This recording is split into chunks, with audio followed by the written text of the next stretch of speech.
Halo guys, pada video kali gua akan membahas salah satu film yang berjudul Yo Dirt. Bagaimana perasaan kalian jika ditinggal orang tua kalian bertahun-tahun? Oh ya, gimana kabar kalian? Semoga baik selalu ya. Langsung saja kita ke filmnya. Yo Dirt tidak sengaja mendapat meteorit dan menjadikannya harta karun.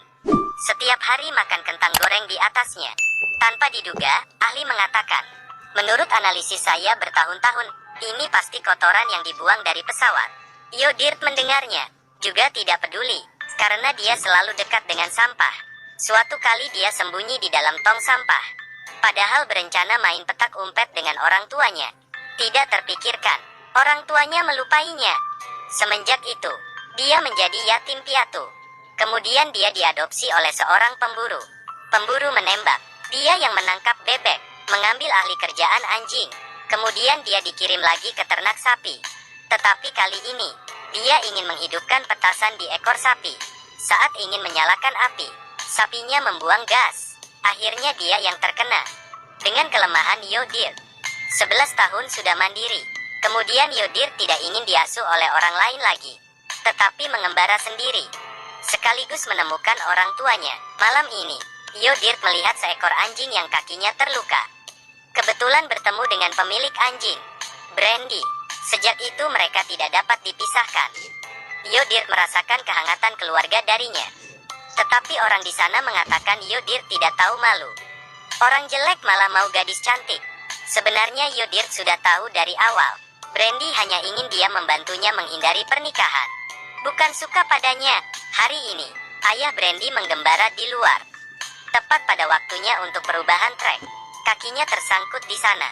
Dia menyuruh anjingnya pulang meminta bantuan. Tetapi anjingnya malah bermain dengan Yo Dirt, melupakan ayahnya. Tidak lama kemudian, datang mobil polisi. Ternyata kaki ayahnya menjadi pincang. Baru saja turun dari mobil, langsung menembak anjingnya. Lalu, penghubung antara mereka diputuskan oleh ayahnya. Malam itu Yo Dirt memegang abu dari anjing itu. Ingin berpamit dengan Brandy. Dia mau pergi mencari orang tuanya. Yo Dirt sampai di sebuah kota. Bekerja sebagai pembagi brosur. Seorang nyonya memberitahu Yo Dirt, sampai kapan kamu mencarinya jika sendirian saja? Kamu pergi ke kantor polisi dan berikan gambaran. Kamu beritahukan seadanya. Mereka akan membantumu. Harus membayar $360 sekali. Akhirnya Yo Dirt berniat menghasilkan $360 dulu. Lalu dia bekerja, pergi ke atap untuk membantu orang lain menstabilkan balon udara. Sekali naik, talinya langsung putus. Langsung dibawa oleh balon udara ke langit. Terbang setinggi dengan pesawat, kemudian menabrak menara besi, dan terjatuh. Tidak sengaja melihat informasi lowongan pekerjaan. Tertulis $360 kerja seminggu. Bisa juga, tetapi Yo Dirt tidak berpengalaman. Tanpa sengaja, tiangnya menjadi rusak, minyaknya keluar, dan menyebabkan kebakaran. Akhirnya, Yo Dirt dipecat. Tetapi Yo Dirt juga mendapat $360. Hari kedua, dia mendapat gambarnya. Tetapi level polisi juga tidak seberapa. Soal mencari orang, malah menggambar ayahnya seperti dewa kematian. Ibunya seperti penjahat. Mencari sesuai ini, saya rasa takkan bisa menemukannya. Kemudian Yo Dirt merasa tidak bisa mengandalkan ini. Yo Dirt berencana ingin membeli petasan untuk merampok. Bos langsung memberi peluru padanya. Apakah kamu bisa? Sangat menarik. Kamu coba petasan kecil ini. Sangat kuat. Yo Dirt menghidupkan petasan itu. Tiba-tiba, memicu bom nuklir. Yo Dirt melihatnya. Bos tidak berbohong. Membawa peluru tersebut pergi. Yo Dirt sampai ke sebuah bar.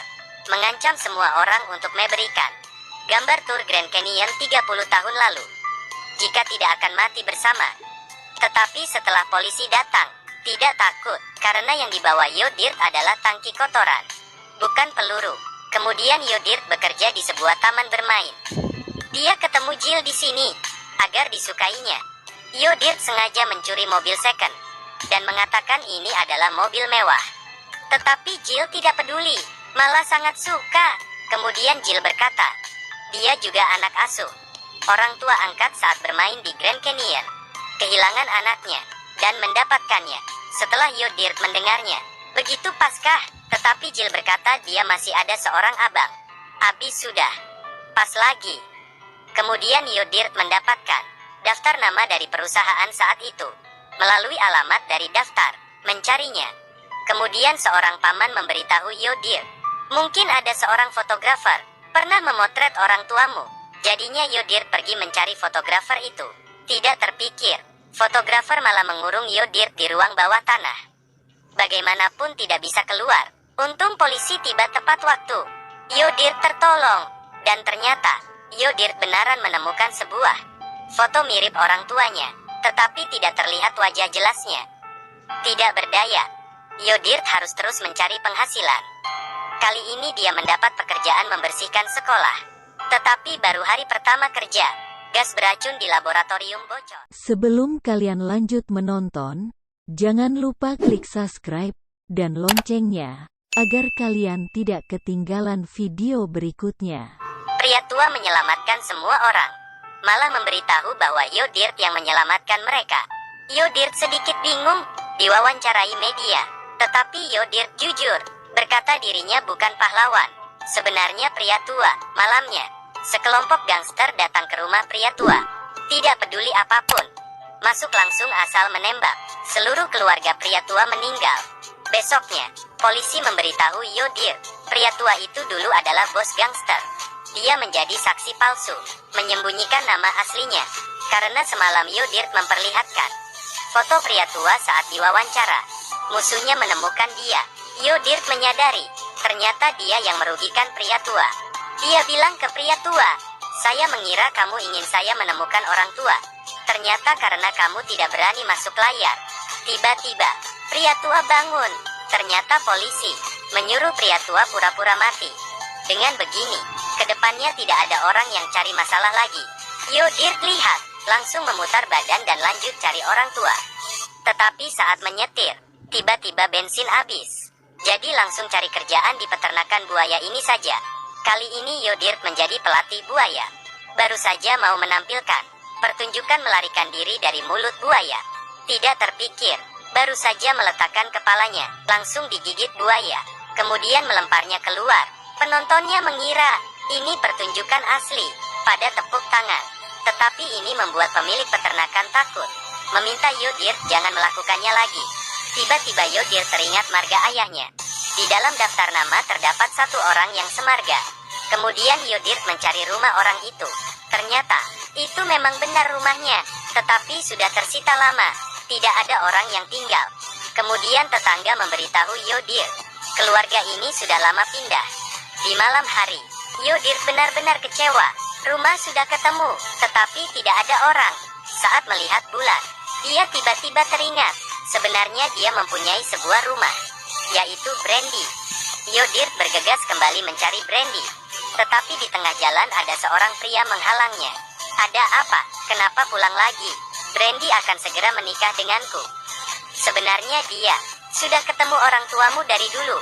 Hanya saja tidak beritahu kamu. Karena ingin kamu pergi jauh, biar bisa menikah denganku. Tetapi Yodir tidak percaya. Pria ini mengeluarkan surat dari Brandy. Di atasnya tertulis jangan tunjukkan ke Yodir. Yodir melihat ini, benar-benar kehilangan harapan untuk segalanya. Mencari pekerjaan membersihkan toilet, ingin melewati seumur hidupnya begini saja. Tetapi gaya rambut Yodir ini memiliki keunikan. Bos memintanya untuk mengikuti pertunjukan bakat. Ingin dia mengarang cerita saja.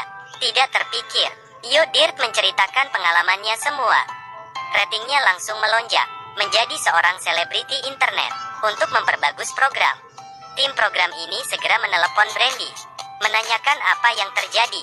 Ternyata orang tua Yodir sudah meninggal karena kecelakaan saat pergi berwisata. Rahasia di dalam surat itu adalah ini. Brandy terus meminta Yodir pulang melalui telepon. Dia sudah lama menunggunya. Kali ini Yodir sudah terkenal. Sampai ada majalahnya, khusus menulis biografi Yodir. Tetapi saat Yodir diwawancarai, Yodir tiba-tiba mendengar kata yang sering diucapkan ibunya. Tanpa lama-lama, dia langsung mendatangi rumah wanita itu. Dan akhirnya bertemu dengan orang tua kandungnya. Tetapi orang tuanya tidak ada rasa senang saat bertemu anak mereka. Malah mengatakan, dulu merasa kamu itu pengacau. Jadi sengaja membuang kamu. Yodir sangat marah, langsung menendang rak buku. Dengan sedih mendatangi jembatan, ingin bunuh diri. Brandy tiba tepat waktu, membujuk Yodir. Bukan mereka yang meninggalkanmu, tetapi kamu yang meninggalkan mereka. Kalau kamu tumbuh besar bersama mereka, kamu bukanlah kamu yang sekarang. Saya suka padamu, pulanglah bersamaku. Saya ingin menikah denganmu, memiliki banyak anak. Saat Yodir tidak memperhatikan, polisi berhasil mengikat Yodir. Dia melakukan lompat bungge gratis. Saat Yodir buka mata, sudah menjadi orang India. Pria tua ingin menjadi ayah angkatnya. Pemilik peternakan ingin menjadi ibunya. Dengan begini, Yodir juga sudah memiliki keluarganya sendiri. Sebenarnya sepanjang jalan ini yang dicari Yodir bukan orang tua, tetapi pertumbuhannya sendiri dan pengalamannya sendiri. Banyak orang mengeluh tentang diri sendiri.